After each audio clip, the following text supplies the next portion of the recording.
Hello, j'espère que tu vas bien. Dans cette vidéo, je t'expliquerai ce qu'est une adresse IP. Cette série de chiffres te permet d'envoyer un email ou de regarder des vidéos sur Internet.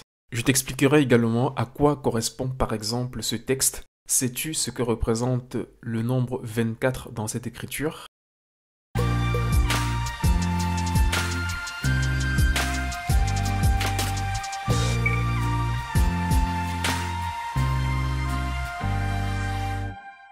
Avant de commencer cette vidéo, abonne-toi si c'est ta première fois ici. Je partage quelques astuces sur la cybersécurité et les technologies en général. Et je publie généralement 1 à 2 vidéos par semaine. Une adresse IP est composée de chiffres ou de lettres, ou les deux, et permet d'identifier un hôte de manière unique dans un réseau. Cet hôte peut être un ordinateur, un smartphone, une imprimante, bref, tout appareil qui peut participer au protocole IP. C'est grâce à une adresse IP que tu peux par exemple envoyer ou recevoir un email à tes contacts. En fait, une adresse IP équivaut à une adresse postale dans la vraie vie. Donc chaque équipement qui communique dans un réseau IP ou sur Internet doit avoir une adresse IP. IP veut dire Internet Protocol, c'est l'un des protocoles les plus utilisés sur Internet. Le fonctionnement théorique d'IP est défini dans un document qui s'appelle RFC 791. Ce document a été créé en septembre 1981. Alors je te préviens, les RFC en général sont intéressants, mais très longs. Donc si tu n'as rien à faire avant d'aller te coucher, tu peux lire les RFC, ça va te motiver pour bien dormir, quoi. Alors, il existe 2 grandes versions du protocole IP. Donc, on a IP version 4 et IP version 6. IPv4 utilise une adresse codée sur 32 bits. Donc, théoriquement, on peut avoir de puissance 32 adresses IPv4, ce qui représente 4 294 967 296 adresses. Je te dis certainement, waouh, c'est énorme, mais il y a un gros mais. Depuis 2011, il y a une pénurie d'adresses IP publiques. Je t'expliquerai plus tard qui est l'IANA. C'est pour cela que des chercheurs de l'IETF ont créé l'IP version 6 codée sur 128 bits. Donc théoriquement, on peut avoir 2 puissance 128 adresses IPv6, soit 3,4 fois 10 puissance 38 adresses. Donc ce qui représente des trillions d'adresses ou des milliards et des milliards d'adresses. Je rappelle qu'on est dans un environnement de plus en plus connecté, notamment avec les objets connectés. Donc on aura plus tard besoin de plus en plus d'adresses IP. Le fonctionnement théorique d'IPv6 est décrit dans la RFC 2460 qui date de décembre 1998. Donc si tu es motivé, je t'encourage à lire la RFC 2460. Alors en fait, IPv5 ou Internet Stream Protocol avait été conçu en 1979 pour remplacer IPv4 et permettre le transport de la voix et de la vidéo. Mais il avait un inconvénient majeur, le nombre d'adresses IP. En fait, IPv5 utilise également un adressage sur 32 bits comme IPv4, donc IPv5 n'a jamais vraiment été déployé. Tu l'as déjà peut-être vu sur ton ordinateur ou sur ton smartphone. Une adresse IPv4 utilise une notation décimale et binaire et une adresse IPv6 utilise une notation hexadécimale et binaire. Sur Windows par exemple, tu peux lancer l'outil CMD puis exécuter la commande ipconfig. Cette commande affiche la configuration IP de ton ordinateur, adresse IP, serveur DNS, adresse MAC, passerelle par défaut, etc. Donc, pour avoir plus de détails, tu peux utiliser donc ipconfig/all et tu auras plus de détails sur l'adresse IP de serveur DNS, l'adresse MAC, la passerelle par défaut. Sur Linux en général, tu peux utiliser ifconfig. Donc au lieu de ipconfig sur Windows, c'est ifconfig sous Linux ou ipadresse. Petite parenthèse sur la notation décimale ou hexadécimale. La notation décimale ou hexadécimale est généralement utilisée par les humains car elle est facile à retenir et la notation binaire est utilisée par les ordinateurs. Donc à la fin de cette vidéo, il y a un bonus qui explique, il y aura même 2 bonus qui expliquent comment convertir un nombre décimal vers un nombre binaire et vice versa. Donc reste bien jusqu'à la fin de la vidéo pour voir comment faire ces conversions. Tu te demandes peut-être qui attribue les adresses IP dans le monde. C'est une très bonne question. En fait, c'est l'IANA qui alloue dans le monde des blocs d'adresses IP par continent. Donc il faut aussi savoir qu'il existe 5 branches encore appelées RIR. Donc ce sont des branches de l'IANA qui attribuent des adresses IP dans chaque continent. Donc par exemple en Afrique c'est l'Afrinic, en Europe c'est RIP-NCC. Donc ton fournisseur d'accès internet par exemple passe probablement par un RIR afin d'obtenir un bloc d'adresses IP public. Alors il existe quelques adresses IP spéciales, je ne vais pas toutes les citer ici. Je mettrai le lien dans la description si tu veux avoir un peu plus de détails. Mais je ferai un petit focus sur ces 3 plages d'adresses qui sont très utilisées jusqu'à ce jour. Si tu as internet à la maison, tu utilises l'une de ces 3 plages d'adresses IPv4. Ces adresses sont spéciales parce qu'elles ne peuvent pas être utilisées sur internet. Donc ce sont des adresses privées. Tu entendras parfois parler de la RFC 1918. Si tu as du mal à t'endormir un soir, tu peux aller lire la RFC 1918. J'ai parlé précédemment des IP privés qui ne peuvent pas être utilisés sur internet. Il existe aussi des IP publics, comme on a vu tout à l'heure, qui sont distribués par l'IANA. Si tu vas par exemple sur le site www.monip.com, tu peux voir ton adresse IP publique. Dans un premier temps, des classes d'adresses étaient utilisées. Donc ainsi, en fonction de la classe d'une adresse IPv4, on pouvait déduire la partie dédiée au réseau ou la partie fixe et la partie utilisée pour identifier un hôte, c'est la partie variable dans une adresse. Ce système de classe a quelques limites, notamment l'optimisation du nombre d'adresses IPv4. Par exemple, une adresse de classe C permet d'avoir 256 adresses IPv4 moins 2 adresses. Je reviendrai plus tard sur ce calcul. Mais comment faire si j'ai besoin d'uniquement 10 adresses IPv4 par exemple? Donc il y aura donc un gaspillage de 236 adresses IP. Et c'est pour cela que le découpage sans classe, qu'on appelle aussi CIDR, a été créé.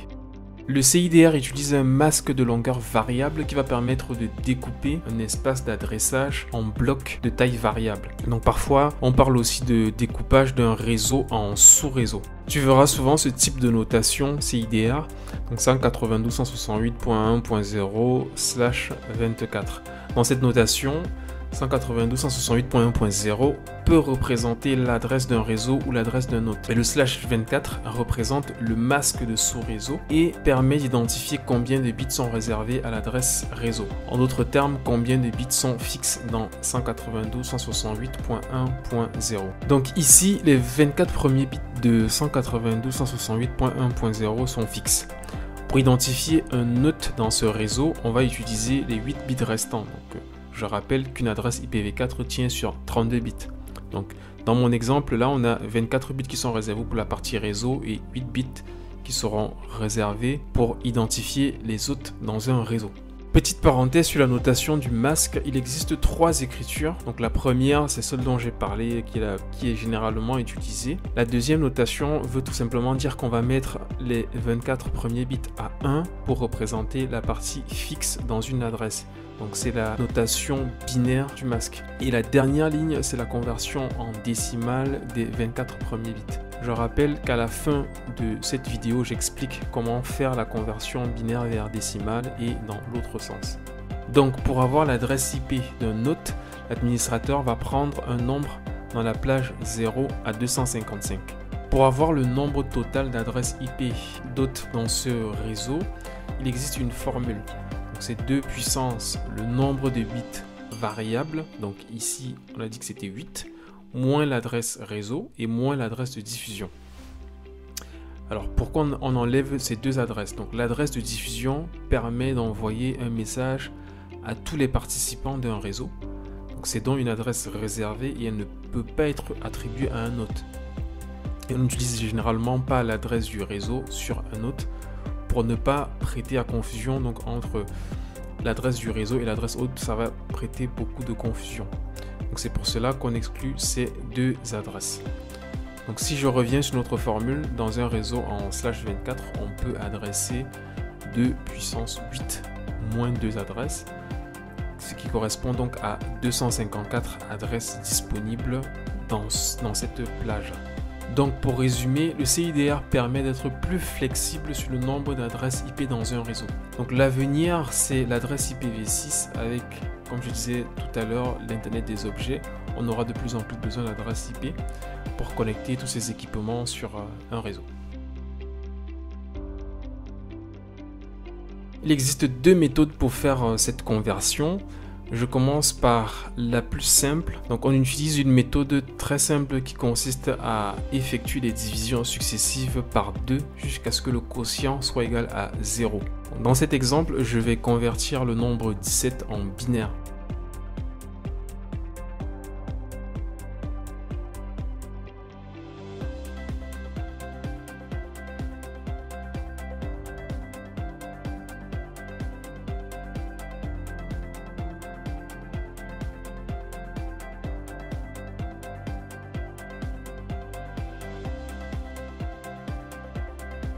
Donc je me suis arrêté à un quotient qui vaut 1, mais si je continuais la division, de toute façon, le prochain quotient serait 0. Donc je me suis arrêté un cran avant.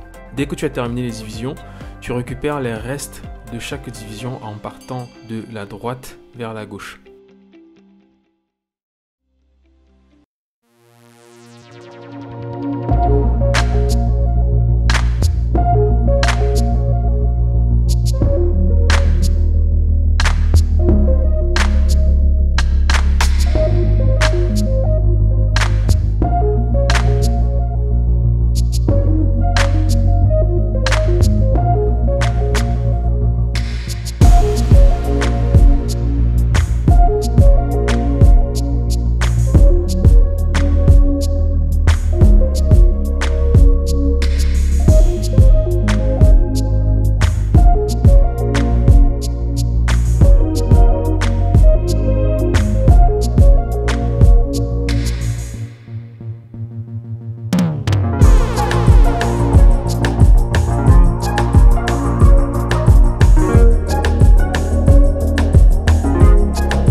l'adressage IP. Nous avons vu ce qu'est une adresse IP, les types d'adresses IPv4 et IPv6, comment calculer le nombre d'hôtes dans un réseau. On a également vu comment faire la conversion binaire décimale et décimale binaire. Si tu as aimé cette vidéo, je te conseille cette autre vidéo sur le scan d'un réseau. Abonne-toi à la chaîne si tu souhaites recevoir d'autres astuces sur les technologies ou sur la cybersécurité. À bientôt.